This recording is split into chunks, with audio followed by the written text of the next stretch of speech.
Amazon has held an iron grip on e-commerce for years now. This is thanks to many factors like people promoting their products through their affiliate program, allowing anyone to sell on their platform, offering next day delivery, and of course completely dominating the Google search results.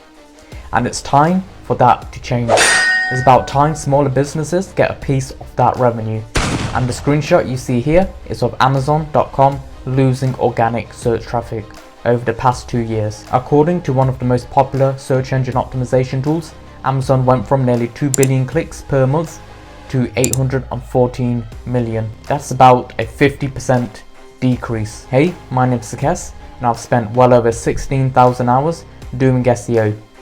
And in this video, I'm going to be showing you how I've outranked Amazon time and time again with the simple 9-step formula. So let's get straight into this. If you want results like these, then I'd highly recommend that you give me your attention right now. So stage 1, page structure, more specifically your category page structure. This is what's going to help you outrank Amazon. Let's start from top to bottom. So first of all, we've got the H1 tag here. This is your main title of a page. And if you want to see what the H1 tag looks like, just use the easy SEO extension, click on subheadings, and then you'll be able to see the H1. And if you don't have a H1 on the page, just scroll to the bottom and you'll be able to see all the hidden checks that this shows, including seeing your H1's missing. Then you're going to give a short intro. This page has given a short intro, and it's basically a great way to add some keywords in there, as well as give a brief description of the page to let the user know that they're on the right page. And another great thing is you can add internal links, which we'll cover later on in this video. And of course, you're going to mention your products on the page.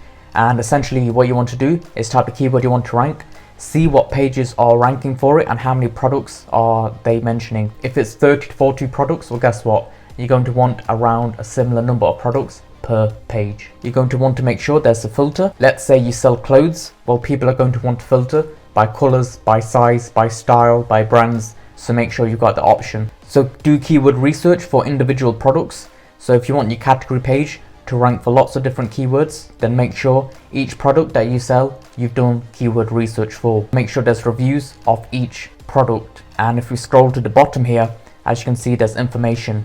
So you could have a H2 at the bottom mentioning your main keyword, and then give a description of the page. Try and sell the user on it, as well as add in some more keywords. And this is the page I'm talking about. As you can see, the H1s here, they're given a description, and when you click on read more, it'll go all the way down, and they've essentially added more words to this and given a greater description, which allows them to sell the user as well as add more keywords. Therefore, they'll be ranking for more keywords. Let's move on to stage 2, target the correct keyword. So if you're not targeting the correct keyword, you're not going to rank no matter what happens. So all you're going to do is type in Google the keyword you want to rank for. So in this case, 4K televisions. And if we open up this result by queries, guess what? It's a category page. If we open up the second result, it's more of an informational style page. So that's interesting. So 1 for 1. So let's open up the next result, Amazon. And of course, that's going to be a category page right here. And what's that telling us? We probably need a category page if we want to rank for this keyword. Stage 3, product quantity and variations. Provide as many variations as you can. As mentioned, if the top results have 30 to 40 products per page, you're going to want to target that. Now you want to provide as many variations of what the user wants to get ranked for more keywords and give the customer more options. This is more important for your parent category. So let's just say you're selling boxing gloves. Well, you're going to want to mention different things like the brand, the material, could be leather gloves, could be plastic gloves, pro champ gloves, that might be a category in and of itself. And you're going to want to mention all these products on the parent category page, and this will allow it to rank for more keywords. Stage 4, internal linking like a pro. This is very important. Yeah, a lot of people miss it, even though it's so simple and it's not even time consuming. First of all, use the silo strategy. This is very simple. So let's say we've got the parent category page here. So non-alcoholic wines, and you can see this page here linked to its other collection pages, the child collection pages, so non-alcoholic red wines, white wines, rosé wines. And if we go to one of these pages, we can see it's linking back up to the parent page.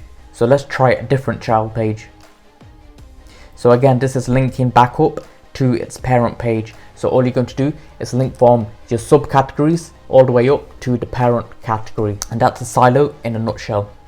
So next up, link from the home page. Your home page is the most powerful page on your entire website. All those links coming into the home page, that's going to boost up the home page for whatever keyword you desire, and by internally linking to the category pages you want to rank, all that link juice is going to flow through and into those collection pages, giving it another boost in rankings. So next up, link from your most linked to pages. So all you're going to do is go to Google Search Console, click on links on the left, and as you can see here, you'll get top link pages by external links, and you'll get top link pages by internal links. So all you're going to do is simply find the pages that have the most links and link to the most relevant pages, and you want to exclude things like your about page, your contact page, your privacy policy. Those don't count. After that, include links in the footer. So as you can see with this page here, they've mentioned the collections they really want to rank. So non-alcoholic wine collection, that's the parent category, and non-alcoholic red wine, white wine, rosé wine, and these are pages they will want to rank. By adding these in the footer, well, guess what, that's going to increase the number of links to these pages vastly in a very short period of time. That's going to give these pages a big boost. Stage 5, open the floodgates of traffic by indexing facets. So your facets are literally these filters on the side here. So as you can see here, this particular site is selling vacuum cleaners, and on the left, this is basically going to give you ideas for new category pages. So as you can see, handheld, so that's an option. So handheld hoovers, guess what, if you haven't already got a category page dedicated to it, you're going to want to, because that probably has keyword search volume. And then you've got brands. You might want to create collections based on brands. So this is going to give you more hooks in the water essentially. And if you're a bigger site like ASOS, it starts to become a pain in the arse to do, but essentially you're going to follow the same kind of route as you would a simple website. So what you do is see if these facets have keyword search volume, and then index those facets, index those filters, and that's stage 5. Moving on to stage 6, make sure your page is more potent with LSI keywords. So LSI keywords simply stands for latent semantic indexing, and it's a fancy way to say synonyms. It's essentially keywords related to your keyword. So what you're going to do to find these keywords is use the easy SEO extensions, Keyword Sniper.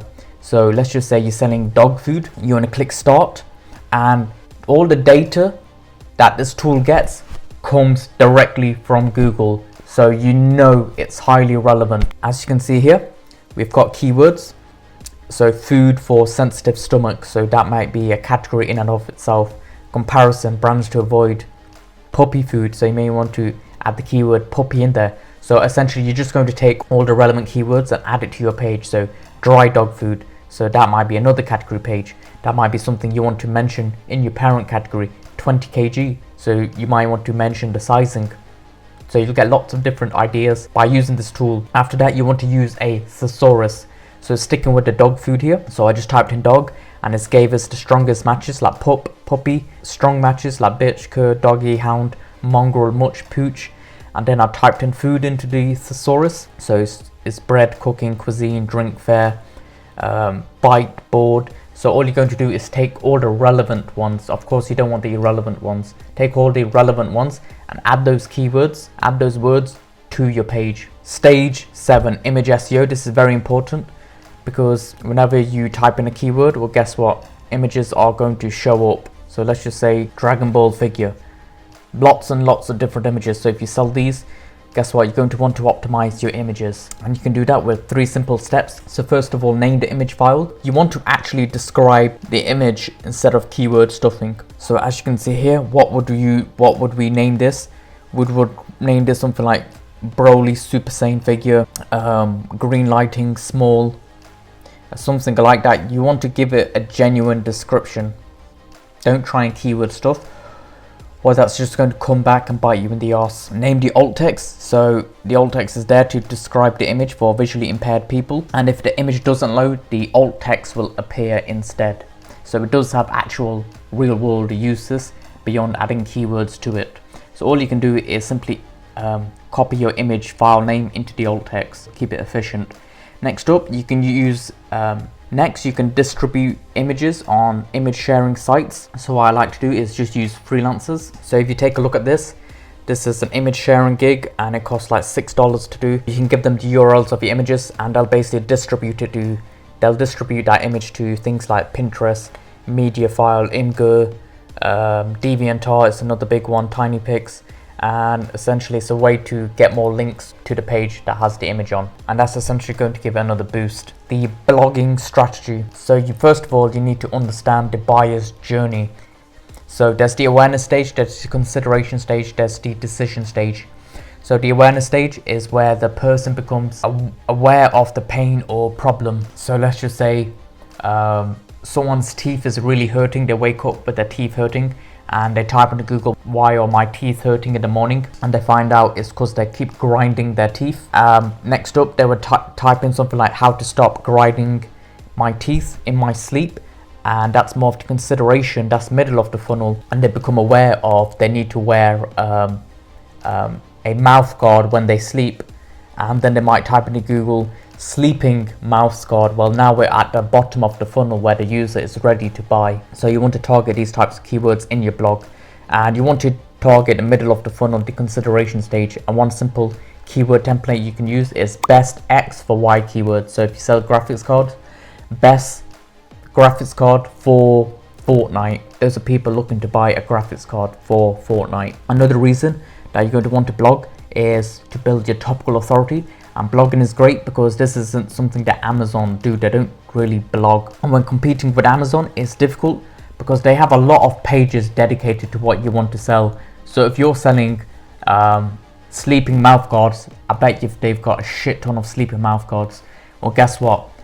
You don't have the capacity that Amazon has. You've got to remember they have lots of different sellers. So lots of different pages related to sleeping mouth guards. So instead, you want to fill that topical authority, that topical gap, by blogging about sleeping mouth guards. Stage 9, power up with a handful of solid backlinks. So power up your homepage, even power up some of your category pages that you really want to rank with some solid backlinks. Now backlinks is an entirely different video, and if you're interested in that, I'd highly recommend you check out this video. It's a realistic guide on how to build your first 100 backlinks and beyond. And one simple, easy way to do it, and this is a paid strategy because backlinking is a pay to win strategy, utilize freelance sites. So I'm not saying post a job board asking for someone to build your links. I'm saying post a job, essentially saying you're looking for websites related to your industry and you want to leave a link on these blogs, on these websites, and you're going to have a budget and try and reduce the price as much as possible before you buy the link. And you just want a handful of these links, like 10 links, and that'll give you a nice boost. And I'm talking actual good links. If you want to know more about what makes the good links and how to get them, check out this video here. And if you want a step-by-step guide on how to increase your bottom line for your e-commerce site, a great case study, I'd highly recommend checking out this video. I could pretty much guarantee you'll learn a lot, and as a result you'll increase your bottom line if you implement the things I mentioned in that video. And if you're serious about growing your e-commerce business, then I'd highly recommend booking a one-on-one with myself. It's an hour-long call going over how to grow your e-commerce site. So you can just come here, click book now, and you'll be redirected to a form you fill out, and basically we'll have a couple of emails back and forth regarding details about your business. And I'll see you in the next video.